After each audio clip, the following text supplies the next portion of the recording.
All right, proud to be joined now by the great Tommy Dortch. He is, of course, the chairman of the 100 Black Men of America Incorporated. Tommy, thank you for taking some time out and joining us here on this momentous day.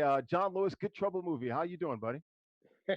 Larry, it's great to be with you. I really admire all the things that you do and what you've been doing for our community and our people in our HBCUs, and of course for my hero, what this is all about in terms of John Lewis. This is very special.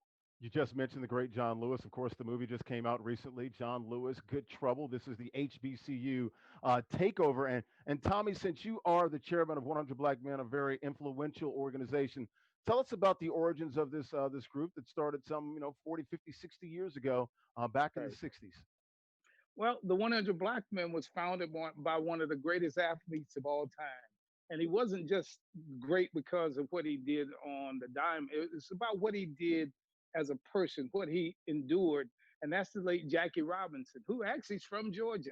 The late Jackie Robinson, David Dinkins, who's former mayor, was the borough's president at the time, Edison Wingate, all of them came together to deal with one issue that really, as you look at where we are today, really it was around the same thing on the police and public safety.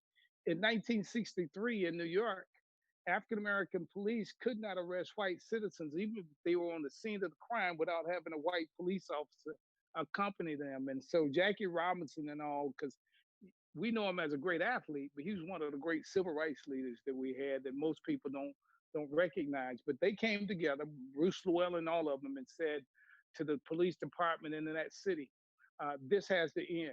And so they changed the paradigm of law enforcement in New York. They dealt with other critical issues for the African American community in New York. And so they changed it.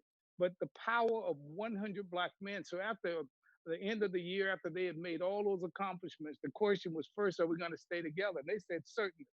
And at the end of that meeting, they said, well, what shall we call ourselves? And David Dinkins said, we'll call ourselves who we are, 100 Black Men Inc. And so it's 100 Black Men Incorporated started in 1963.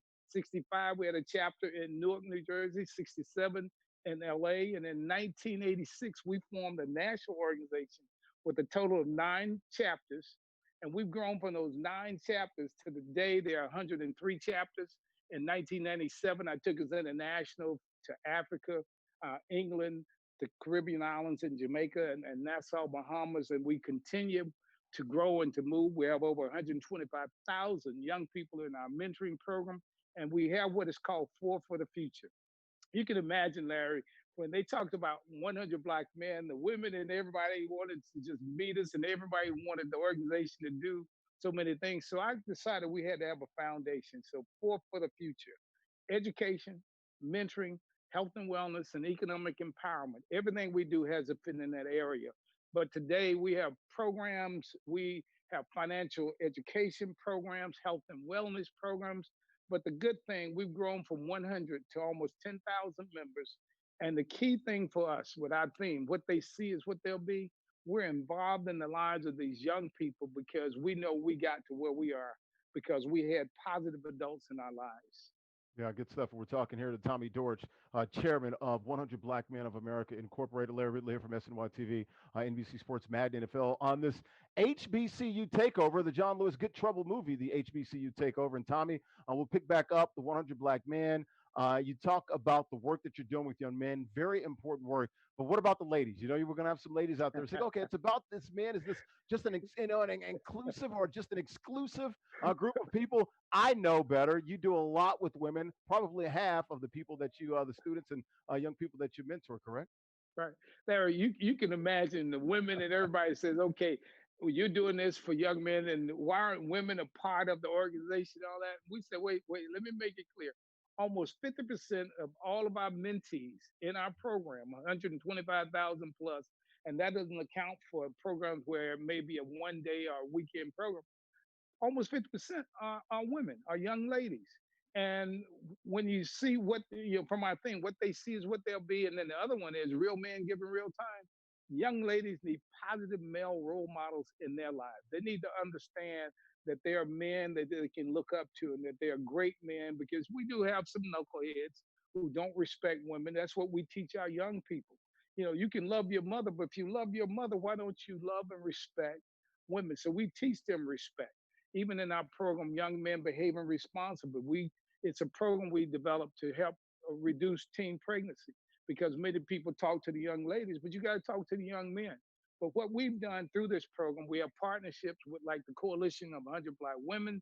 We work with sororities, our spouses, and our children, adult children are involved in these programs. Our adult women are involved in this, but it's a whole family effort. And as we understand from the village perspective, it takes a whole village. And so with that, we're committed to making sure our whole community, making sure young ladies have positive male images in their lives, and again to make sure they can succeed. Tommy, you look at the relationship, and of course, we're here because of the great John Lewis, the civil rights icon, congressman, been around for a long, long time, done a lot of great work, hence getting into some good trouble. And that's what we all want to do here. What is your Right. relationship with the great Congressman John Lewis? When did you guys meet, and how that relationship formed, and how has it impacted your life? I met my living legend hero, John Lewis, around 1968. I was a freshman on campus of Fort Valley State College at the time before it became a university. And he would come visit our campus, Julian Bond, Lonnie King. I mean, I met these living legends, Hosea Williams. But what I try to make sure our young people, these young men who now are living legends, they started their work in their 20s. They made a difference. They're HBCU graduates.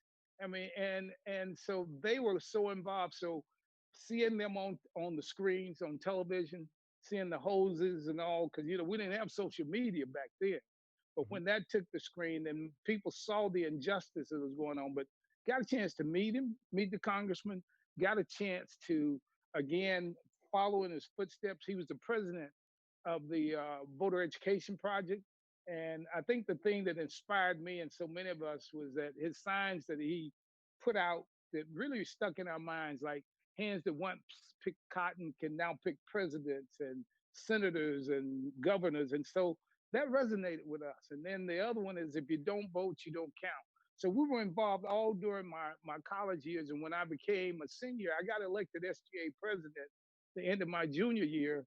And my biggest project was to make sure I registered students on campus to vote. And I registered 96% of all the students on Wow. Fort Valley's campus You're to vote slacking. because, Well, you're supposed to get hey, 100%. You're well, slacking, Tommy. Come on now. I just want to leave my predecessor a little work to do. But what we have to remember, though, is a lot of our students weren't going back home to vote. They weren't requesting absentee ballot. But the thing, Larry, we changed the whole paradigm at Fort Valley. When I got there was one black elected official, Claiborne Edwards, the late Claiborne Edwards. He had to file a suit because they told me he didn't pay poll tax. Can you imagine how stupid that was then? And so when I left Fort Valley and the work we did, the majority of the city council was African American. The Utilities Commission that controlled the money was majority African American. The commission, and 1 year after I left, we elected the first black mayor of the city. But all of that started from having John Lewis and those on our campus. And then the last thing that inspired me was they came to me in my senior year, 1972. Shirley Chisholm was running for president.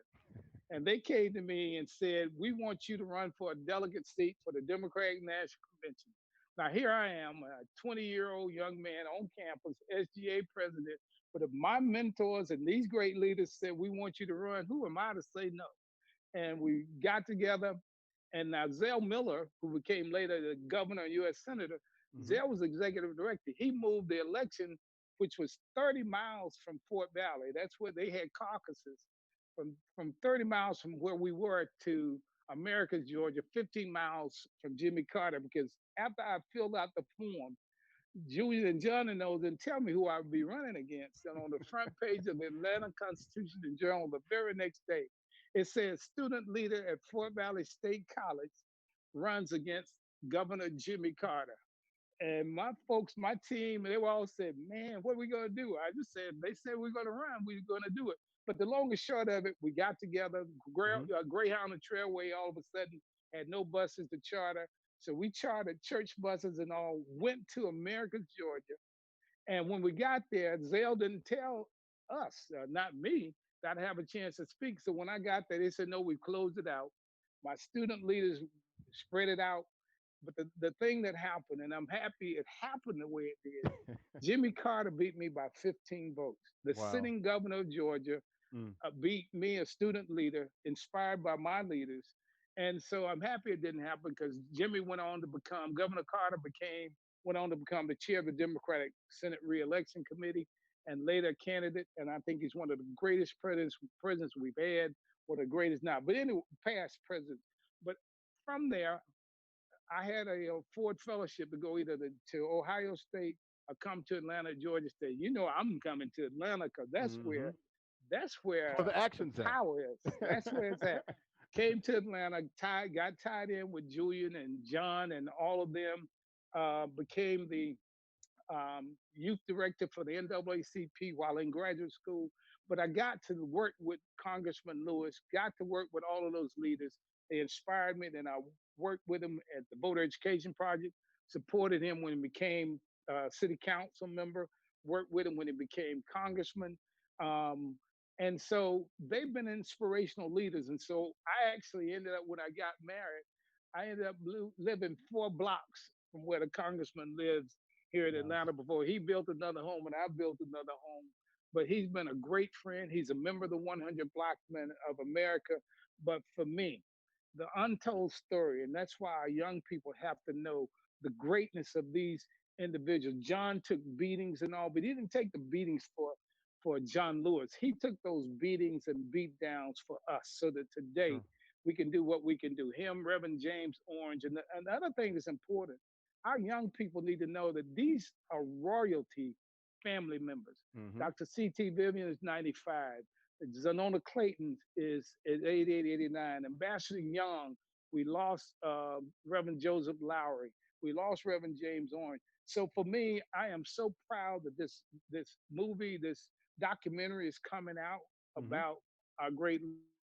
But John Lewis, again, is just a beacon of what can happen.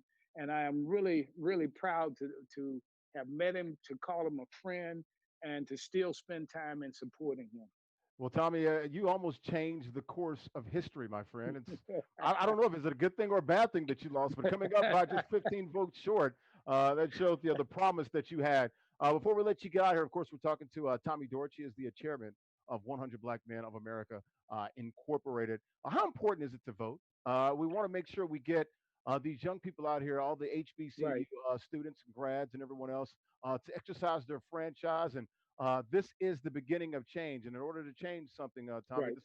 this is the beginning. This is the start of it. This is it. And they need to understand, just as we changed the paradigm in Fort Valley by students registering to vote, um, understanding SNCC, basically students on HBCU campuses, Hmm. understanding the Freedom Riders who mainly came from HBCU campuses, understanding that in their 20s, all these great leaders, Dr. King, came from HBCU.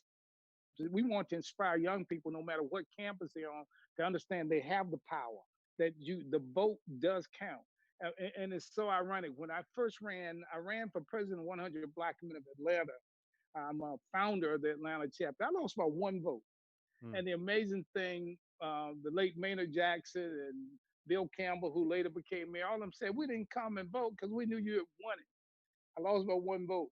And instead of crying and being upset, I worked harder. The next time I got 89% of the vote. There you But go. people need to understand their vote does count. And we've Mm. seen that over. So if we're going to change, Maynard Jackson's grandfather and father always taught us, and it was that the way John West all those made us understand. Hmm. We get ahead by the ballot, the bulk, and the books. Our voting, our money, and our Hmm. education are critical. And so voting is in this year, Eric, this year is so important for us. Absolutely. If we can't see what's going on in this nation, if we can't see how the leadership of this nation, the most powerful position in the world, which is dividing this country and trying to support racism and making money, and we don't have justice for all, our young people need to understand the future of this nation must be a duplication of what we got from Congressman Lewis and those in SNCC. Student leadership, all of us have to work together. And so, what I'm inspired about is when we look at these demonstrations, these young leaders, and they aren't telling you in the media, they're having voter registration tables. And drives. They have demands that they're making, and while these supremacist groups are infiltrating them, we want people to understand that all of us have to work together, just as the movement. So voting is so critical, and if we don't vote in mass this year, Mm-hmm. then the future of this great nation, the future of our society, and when we get eventually past COVID-19, we're going to be decimated. And so I was inspired on election day, even with voter suppression, as bad as they did here in Georgia, and people stayed in line midnight in some places to 3 a.m. in the morning, which is a flashback to what our families did in South Africa for the first time they voted. We need to know, and young people and everybody need to understand their vote does count. So this year, voting and the census, we got to make sure we get counted. And then the other piece, if it were not for these voices, we would not even have the hate crime bill that passed in Georgia with only about 6 dissenting votes. So we need to understand our voices are there. It is our civic right and responsibility. So I'm really, again, I want to commend HBCU heroes. I want to commend you for all that you continue to do and what we have to do. Sure.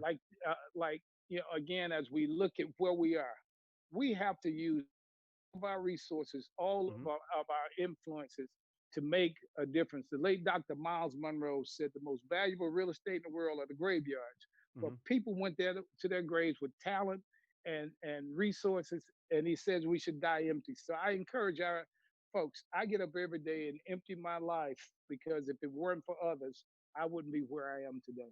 And hey, moments equal momentum and moments equal a movement. So that's exactly what this is all about. Real quickly, about 60 seconds or less, Tommy, talking about athletics, HBCUs, we've seen it.